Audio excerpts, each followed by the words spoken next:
इस विधेयक का लक्ष्य लोकसभा और विधानसभाओं में महिलाओं की भागीदारी का विस्तार करने का है। और जो विधानसभा के भी चुनाव होने जा रहे हैं, जो 5 राज्यों में होने जा रहे हैं, उसमें यह लागू हो पाएगा कि नहीं हो पाएगा ये महिला विधेयक बिल? जब ये अधिनियम लागू होगा, महिलाओं को रिजर्वेशन गारंटी करती है, मोदी की गारंटी है। पास तो हो जाएगा ये, लेकिन तुरंत लागू नहीं होगा। हमारे माननीय प्रधानमंत्री जी ने ये नैतिक साहस दिखाया, हमारी पार्टी ने ये नैतिक साहस दिखाया। आज हम बिल लेकर आए हैं कि इनके पेट में दर्द हो रहा है। स्त्री की भागीदारी तय करने वाला संशोधन मेरे जीवन साथी राजीव गांधी जी ही लाए थे।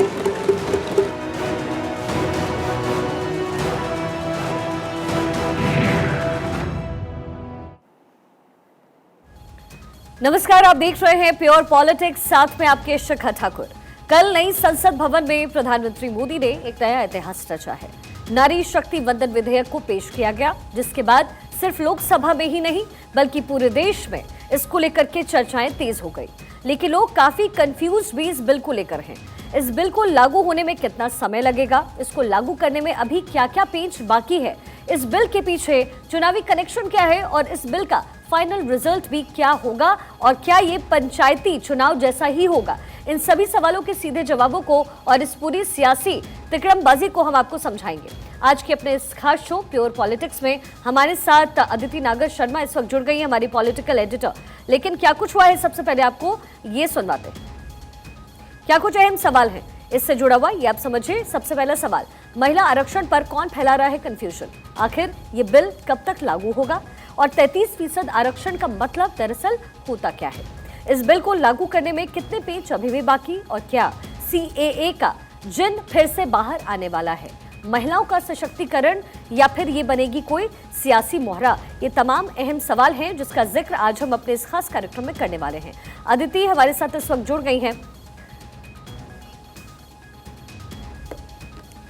अदिति से हम सवालों का जवाब लें, लेकिन उससे पहले देखिए कैसे सियासी बवंडर इस पर भी खड़ा हो गया है। हालांकि विपक्ष लगातार इस बिल को सपोर्ट करता आया है, लेकिन अब एक महिला आरक्षण बिल को लेकर के OBC को आरक्षित क्यों नहीं किया गया ये सीट, और इसके साथ ही मुस्लिम महिलाओं को आरक्षण के अंदर क्यों नहीं रखा गया, ये अहम तमाम सवाल विपक्ष की तरफ से उठाए जा रहे हैं। अदिति मेरे साथ इस वक्त जुड़ गई हैं। अदिति, सबसे बड़ा सवाल यही है कि महिला आरक्षण पर आखिर ये कंफ्यूजन फैला कौन रहा है, क्योंकि विपक्ष जब सपोर्ट कर रहा है तो फिर अचानक इतना कंफ्यूजन क्यों? देखिए, दरअसल पहला तो ये जो महिला आरक्षण बिल आया, ये कंफ्यूजन इस बात का है, एक तरफ तो जिस तरह से माहौल था वो ये समझ में आ रहा था। शिखा, आपकी आवाज़ मुझे लौट कर आ रही है, आप टेक्निकल कुछ इशू है यहाँ पर। बात यह है कि एक तरफ तो महिला आरक्षण बिल लाने की बात हुई, माहौल इस तरह का बनाया गया जैसे लग रहा था कि महिला आरक्षण बिल ठीक उस समय जब ये बिल पारित होगा दोनों ही सदनों से और उस दिन से लागू हो जाएगा। माना यही जा रहा था कि अब जो 5 राज्यों के चुनाव हैं या 2024 के लोकसभा चुनाव है, दोनों में महिला आरक्षण बिल जो 33% आरक्षण है वो मिल जाएगा। तो सबसे बड़ा कंफ्यूजन, चाहे देश की जनता की बात करें चाहे विपक्ष की बात करें, इस बात का ही था। फिर दूसरी बात है कि जिस वजह से 27 सालों से ये बिल अटकता आ रहा है, सबको ये लग रहा था कि अब नए नाम में, नए कलेवर में, नए तरीके से इस बिल को पेश किया गया है, तो जाहिर तौर पे इस बिल में वो क्लॉज होंगे जिसकी वजह से जो पहले विरोध था वो नहीं होगा। लेकिन घूमकर बात यही आई है कि इसमें आरक्षण में OBC का नाम नहीं है, OBC का आरक्षण नहीं है, मुसलमान का आरक्षण, मुसलमान महिलाओं के लिए आरक्षण नहीं है। अर्थात ये बिल 33% आरक्षण देगा दिल्ली विधानसभा में, देश की जो अलग अलग राज्य हैं उनकी विधानसभा चुनाव में और लोकसभा चुनाव में। लेकिन उससे पहले एक तो इस पूरे लोकसभा में, राज्यसभा में आरक्षण होता नहीं है, लोकसभा में तीन बातें हैं। एक है जनरल, दूसरा है SC और ST, यानी कि SC ST को आरक्षण मिल रहा है। SC ST के आरक्षण जो है सीटें, उनमें आरक्षण 33% महिलाओं को होगा। यहाँ पर OBC का जिक्र नहीं है। यानी आज से पिछली बार जितनी बार भी बिल आया है OBC को लेकर OBC सांसदों ने हंगामा किया है, उसी वजह से ये भी इस बार भी यही कन्फ्यूजन है। दूसरा कन्फ्यूजन है कि जब ये बिल 2024 में लागू होना ही नहीं है तो फिर इतनी जल्दी क्यों आया?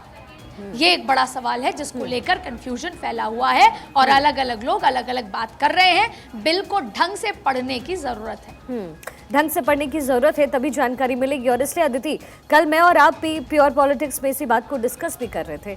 आपने कहा कि जनगणना भी बाकी है, परिसीमन बाकी है और उसके बाद ही ये बिल लागू हो पाएगा। तो हमने कल जब हमारी बातचीत हुई तो 2026 तक का समय ऐसा लग रहा था कि 2026 में शायद ये जो बिल है वो लागू हो जाएगा और पूरी तरीके से इसे वहाँ पर रखा जाएगा और महिलाएं आरक्षित होंगी, उन्हें सीटें मिल जाएगी। लेकिन क्या आपको लगता है अभी भी 2026 इज द ईयर जिसमें ये पारित हो जाएगा, इसमें रह जाएगा और आरक्षण तब तक महिलाओं को मिल जाएगा? 3 बड़ी चीजें, CAA, सिटीजन अमेंडमेंट एक्ट जो 2019 में पारित हुआ संशोधन के बाद, वो एक्ट होगा।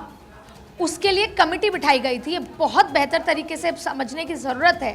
2019 में ये संशोधन act, citizens amendment act CAA, जिस पे बवाल हुआ था, वो एक्ट बना था। उसके बाद एक कमेटी बिठाई गई थी। उस कमेटी को नियम जारी करने थे कि किस नियम के तहत ये एक्ट लागू होगा। वो 3 बार उसको समय दिया गया, अभी तक एक्ट लागू नहीं हुए। सरकार के सोर्स से आपको ये बता सकते हैं कि जल्द ही CAA का नियम जारी होगा। पहला, महिला आरक्षण के पहले के स्पीड ब्रेकर्स कह लें या पहले के जो कदम है, प्रोसेस है, वो बता देते हैं। पहला CAA होगा। दूसरा, जनगणना होगी जो हर 10 साल में होती है, लेकिन इस बार जो 2021 में होनी थी वो शुरू नहीं हुई। जनगणना अगर 2021 की होनी है तो 2019 में उसका काम शुरू होना था। आज 2023 में है, अभी तक नहीं हुई। तीसरी बड़ी बात है परिसीमन। एक खास बात आपको बताएं, क्यों ये है कि 2026 क्या 2029 तक भी होता नजर इसलिए नहीं आ रहा। खास बात ये है, परिसीमन होगा। सबसे बड़ी बात है कि ये बिल कहता है कि 33% आरक्षण होगा। अदिति, मैं डिटेल में इसकी जानकारी लूं और आपकी बात को जोड़ते हुए आप CAA का जिक्र कर रही थी। एक बड़ी जानकारी इस वक्त मिल रही है, गृह मंत्रालय जल्द CAA के नियम जारी करने वाला है। सूत्रों के हवाले से एक बड़ी जानकारी, नियम जारी होने के बाद जनगणना का काम भी शुरू हो जाएगा। सुप्रीम कोर्ट के इस जज की अध्यक्षता में परिसीमन आयोग गठित होगा। ये सूत्रों के हवाले से एक बड़ी जानकारी इस पूरे बिल को लेकर के मिल रही है। गृह मंत्रालय जल्द CAA के नियम जारी करेगा। नियम जारी होने के फौरन बाद जनगणना का प्रोसेस शुरू होगा और सुप्रीम कोर्ट के जज की अध्यक्षता में परिसीमन आयोग गठित होगा। अदिति, आप इसी का जिक्र कर रही थी, लेकिन देखिए गृह मंत्रालय पूरी तरीके से एक्शन मोड में नजर आ रहा है। बिल्कुल, कल शाम को ही सबसे पहले भारत 24 ने ये खबर ब्रेक की थी कि CAA का जल्द नियम जारी होगा, जिसका मैं जिक्र कर रही थी। और आपके सवाल का ये जवाब है अपने आप में 3 लाइन जो आपने कही है कि क्यों नहीं होगा 2026 तक 29 तक। आप देखिए, सबसे पहले तो जनगणना होनी थी 2021 की, अभी तक शुरू नहीं हुई। दूसरी बड़ी बात है कि परिसीमन कोई आसान बात नहीं है। 550 सीटों को लगभग 800 से ज़्यादा करना है। लोकसभा सीटों की मैं अगर बात करूं, विधानसभा सीटों में भी परिसीमन होगा। दूसरी बड़ी बात है कि पहला जो इससे पहले जो परिसीमन हुआ वो 2002 में हुआ, जो लागू 2006 में हुआ, जिसका हमने 2008 और 9 के लोकसभा विधानसभा चुनाव में हमने जिसका असर भी देखा था। तो परिसीमन करने के लिए भी कम से कम 4 साल का समय लग जाता है। अभी तो उसकी कमेटी गठित होगी। तो ये तमाम प्रोसेस, CAA के नियम जारी, जनगणना होना और तीसरा परिसीमन की कमेटी जारी होकर परिसीमन पे काम शुरू होना, ये तीनों प्रोसेस के लिए, क्योंकि एक खास बात कानून मंत्री ने कही थी कि जब ये पहले उन्होंने कहा कि जब ये कानून, महिला आरक्षण कानून पारित हो जाएगा, फिर उनका नहीं, महिला आरक्षण कानून बन जाएगा तब ये तमाम चीज़ें लागू होंगी। उन्होंने लोकसभा में कहा था जब मैं वहाँ पर मौजूद थी, उन्होंने कल ही बिल टेबल करते समय। यानी कि ये पूरा प्रोसेस है। एक बार फिर मैं कहूँगी, CAA, जनगणना और तीसरा परिसीमन, इसकी कमेटी, तमाम चीज़ें होंगी और उसके बाद जो है ये कानून बनेगा, इस पर राष्ट्रपति के हस्ताक्षर हो जाएंगे। यानी कि 2029 तक तो अब ये पूरा प्रोसीजर ही चलेगा। जी, आंकड़ों के जरिए अदिति लगातार बता रहे हैं कि कितनी सीटें महिलाओं के लिए आरक्षित होगी, लेकिन फिर भी कंफ्यूजन है। 33% आरक्षण का मतलब क्या है? शिखा,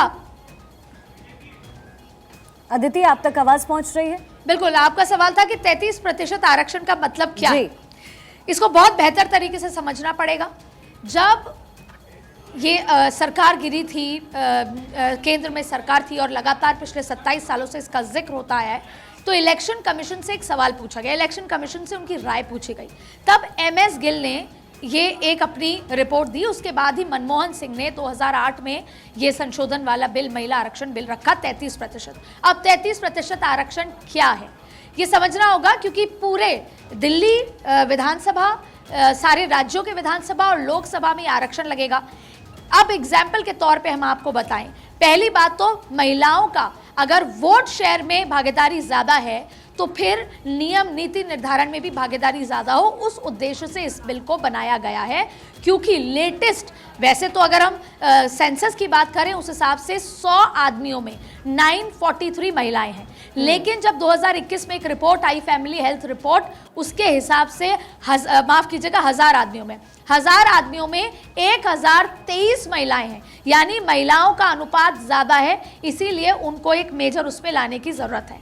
अब 33% आरक्षण में पहले आपको बताएं कि आज की तारीख में आपके लोकसभा में 550 सीटों में से 84 सीटें SC की हैं, 47 सीटें ST की हैं, 410 सीटें बाकी हैं, यानी कि इस 84 और 47 में 33% आरक्षण SC ST महिलाओं को मिलेगा।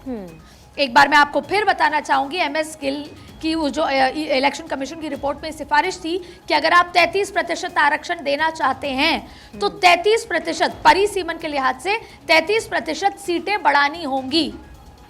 तो ये खास बात है। एक बार बहुत साधारण शब्दों में आपको बता दूं, फर्ज कीजिए अगर 100 सीटें हैं लोकसभा में तो 33% आरक्षण मतलब 100 में से 33 महिलाओं को जाएंगी, ऐसा नहीं है, 133 में से 33 महिलाओं को जाएंगी।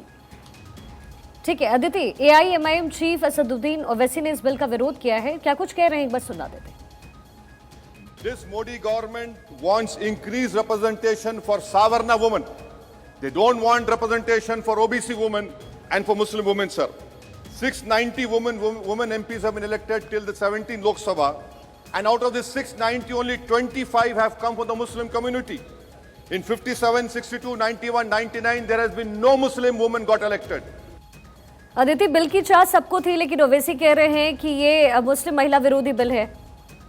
देखिए, बिल की चाहत सबको है, क्योंकि कोई भी इस देश में जो राजनीति कर रहे हैं वो महिलाओं से अब बैर नहीं कर सकते। महिला आधी आबादी से बढ़ चुकी हैं आगे।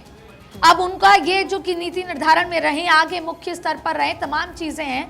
अगर हम याद करें सरोजनी नायडू को, हम याद करें जिस तरीके से तमाम झांसी की रानी को याद किया जाता है, जिन्होंने तब फैसले लिए और आज हम आज़ाद घूम रहे हैं। इसलिए महिलाओं के साथ बैर कोई नहीं कर सकता, और ख़ास तौर पे अगर राजनीति में और चाहे घर में भी रह रहे हैं तो भी। लेकिन अब पहले भी ये जिक्र हुआ था कि मुस्लिम सांसदों ने ये बात कही थी कि मुस्लिम महिलाओं का रिप्रेजेंटेशन इस बिल में नहीं है, जैसे ओबीसी के सांसद कर रहे थे। और कल ओवैसी जी ने सबसे पहले, मैं आपको वो घटना बता दूं कि कल जैसे ही बिल टेबल किया अर्जुन मेघवाल ने, कि वो सबसे पहले शख्स थे ओवैसी जिन्होंने खड़े होकर कहा कि बिल कहाँ है। तब ये कहा गया कि ये अपलोड कर दिया गया है, अब हम टेक्निक के साथ चल रहे हैं, पेपरलेस है। लेकिन उसके बाद सबसे पहले ओवैसी जी ने बिल पढ़ा और सबसे पहला बयान यही था कि मुस्लिम रिप्रेजेंटेशन नहीं है। ऐसे में आज भी वो बात कर रहे हैं। और ये नहीं तो फिर अदिति, यही तो दावपेच है ना कि महिलाओं को सशक्त बनाने की कोशिश की जा रही है, या फिर कोई सियासी दाव है जो चला गया है। यही सवाल तो विपक्ष पूछ रहा है, जिसकी बात अभी आप ओवैसी के जरिए भी बता रही है। ओवैसी के बयान में यही तो था।